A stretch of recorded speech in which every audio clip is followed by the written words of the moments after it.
उत्तराखंड प्रकृति का एक अनमोल खजाना। यहाँ के विशाल और घने जंगल जनजीवन का एक महत्वपूर्ण आधार है। इन जंगलों की सुरक्षा और संरक्षण के लिए निरंतर प्रयास किए जा रहे हैं। इन प्रयासों को और अधिक प्रभावी बनाने के लिए उत्तराखंड वानिकी प्रशिक्षण अकादमी हल्द्वानी में कैंपा योजना के अंतर्गत विशेष प्रशिक्षण कार्यक्रम आयोजित किए गए। वनों की सुरक्षा में लगे फील्ड स्टाफ को कई महत्वपूर्ण विषयों पर प्रशिक्षण दिया गया, जिससे वे आधुनिक तकनीकों और कानूनी पहलुओं को बेहतर तरीके से समझ सके। मैं यहाँ पे UFTA हल्द्वानी का बहुत बहुत धन्यवाद देना चाहूँगा। ऐसी ट्रेनिंग है हर तीसरे महीने होनी चाहिए, जिससे कि हम कुछ नई चीजें सीख सकें। प्राथमिक चिकित्सा की बुनियादी जानकारी सभी के लिए जरूरी है, खासकर वन कर्मियों के लिए। इस प्रशिक्षण में वन कर्मियों को CPR और सांप के काटने जैसी आपातकालीन स्थितियों से निपटने के तरीके सिखाए गए। साथ ही उन्हें CPR देने की प्रैक्टिकल ट्रेनिंग भी दी गई। ये बड़ी खुशी की बात है कि हम लोग जो है यहाँ पे इस प्रशिक्षण में शामिल हुए हैं और हमें यहाँ पर जो है कई प्रकार की नई जानकारियाँ मिली, जो जानकारियों का हमें अभी तक अभाव था। कार्यशाला में कैमरा ट्रैप, GPS और ड्रोन का भी प्रशिक्षण दिया गया। वन्य जीवों की निगरानी के लिए कैमरा ट्रैप तकनीक अत्यंत महत्वपूर्ण है, जिससे वन्य जीवों की गतिविधियों पर नजर रखी जा सके और अवैध शिकार को रोका जा सके।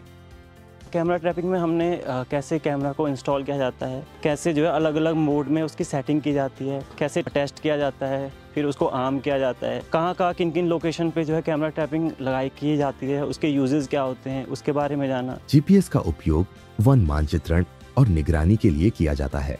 GPS के बारे में हमने ये सीखा कि उसमें कैसे ट्रैक को मैनेज किया जाता है, कैसे एरिया कैलकुलेट किया जाता है, कैसे वे पॉइंट लिए जाते हैं और इस GPS का हमारे फील्ड में क्या क्या यूज होगा। इसके अलावा ड्रोन का भी प्रशिक्षण दिया गया।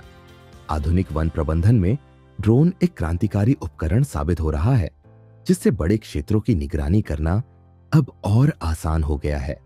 मैं बहुत बहुत धन्यवाद करता हूँ प्रशिक्षण केंद्र का, जो कि हमें इस प्रकार का क्षमता विकास प्रशिक्षण हमको समय समय पर दिया जाना चाहिए। वन संरक्षण को कानूनी रूप से मजबूत बनाने के लिए इंडियन फॉरेस्ट एक्ट और वाइल्ड लाइफ प्रोटेक्शन एक्ट की जानकारी आवश्यक है। इस प्रशिक्षण में प्रतिभागियों को कई महत्वपूर्ण कानूनों की जानकारी दी गई। इन्वेस्टिगेशन में हम कैसे बेहतरी ला सकते हैं, कहाँ कमियां रह रही हैं विभाग की, और इसमें बेटर अंडरस्टैंडिंग देने की कोशिश की गई है ट्रेनीज को कि अपराधों को समझना कैसे है, न्यायिक प्रक्रिया कैसे काम कर रही है, इनको खुद क्या काम करना है, कानून क्या इनसे चाह रहा है और कानून के दायरे में रहते हुए ये किस तरीके से अपराधों का अन्वेषण और जांच प्रक्रियाओं को कर सकें, कैसे सक्षम बना सकें अपनी कार्रवाइयों को। इसके बारे में आज इनके साथ एक सेशन हम कर रहे हैं। वन्य जीवों की सुरक्षा और बचाव एक बहुत जिम्मेदारी भरा काम है। कार्यशाला में ट्रैंक्विलाइजिंग पर भी ट्रेनिंग दी गई। ट्रैंक्विलाइजिंग का सही उपयोग करना बहुत जरूरी है, ताकि जानवर बिना किसी चोट के इलाज या रिलोकेशन के प्रोसेस से गुजर सके।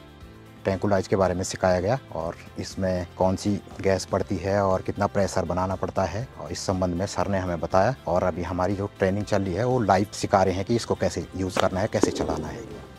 सिर्फ फील्ड स्टाफ ही नहीं, बल्कि प्रशासनिक कार्यों को सुचारू रूप से चलाने के लिए मिनिस्ट्रियल ट्रेनिंग भी दी गई, जिसमें कई महत्वपूर्ण विषय शामिल थे। मुझे आज यहाँ संस्थान द्वारा कोषागार नई पद्धति पर परिचर्चा किए जाने हेतु आमंत्रित किया गया। ट्रेनिंग इसलिए जरूरी है क्योंकि देखिए हर व्यक्ति काम नहीं करता है पटल पर, ठीक है। कार्यालय अध्यक्ष होते हैं, वो किसी को कार्य आवंटन कराते हैं, तो क्या होता है जो पटल पर काम कर रहा है उसे तो जानकारी होती है, लेकिन अन्य लोगों को जानकारी नहीं हो पाती है। सरकारी खरीद प्रक्रियाओं को पारदर्शी और सरल बनाने के लिए सरकारी ई-मार्केट प्लेस जैसे विषयों पर विशेष प्रशिक्षण दिया गया। आज के सेशन पे हमने यहाँ पर सबसे पहले ई प्रोक्योरमेंट को इनको डिलीवर किया। ई प्रोक्योरमेंट क्या चीज़ होती है, ई टेंडरिंग कैसे की जाती है, अगर आप उत्तराखंड के प्रोक्योरमेंट पोर्टल में कर रहे हैं तो कौन से रूल्स आपके इन पे अप्लाई होंगे, और जैम में कर रहे हैं तो किस विधि में और किस प्रोसेस के अंतर्गत आप इसको करेंगे। सरकारी योजनाओं के प्रभावी क्रियान्वयन के लिए बजट प्रबंधन की जानकारी आवश्यक है, जिससे वित्तीय संसाधनों का सही उपयोग किया जा सके।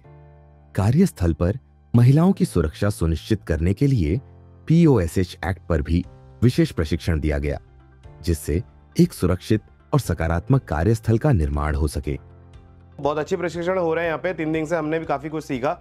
ताकि हमारा जो वर्क एनवायरनमेंट और जो ऑफिस का एनवायरनमेंट है वो काफ़ी अच्छा बेटर हो सके। ऑनलाइन का सिस्टम हो गया, सब ई ऑफिस का चल रहा है, तो उस हिसाब से जो नए जनरेशन हमारे आ रहे हैं उनको ये ट्रेनिंग रखा जा रहा है 2 दिन 3 दिन 1 दिन, तो बहुत अच्छा है, बहुत अच्छी पहल है। तनाव प्रबंधन और समय प्रबंधन कार्य क्षमता को बढ़ाने के लिए आवश्यक कौशल है, जिन्हें सीखकर कर्मचारी अपनी कार्यशैली को और प्रभावी बना सकते हैं।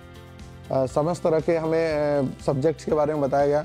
मोस्टली जो टाइम मैनेजमेंट है, अपने ऑफिस के मैनेजमेंट को विदाउट स्ट्रेस हमें कैसे करना है। इसके अलावा वाहन नीलामी प्रक्रिया को सुचारू रूप से संचालित करने के लिए विशेष प्रशिक्षण दिया गया, जिससे सरकारी संसाधनों का सही उपयोग सुनिश्चित किया जा सके। बहुत ही अच्छी जानकारी दी गई है और ये मुझे पूरी उम्मीद है हमें अपने भविष्य में हम जो भी काम करेंगे उसमें बहुत सहयोग इसमें हमें मिलेगा।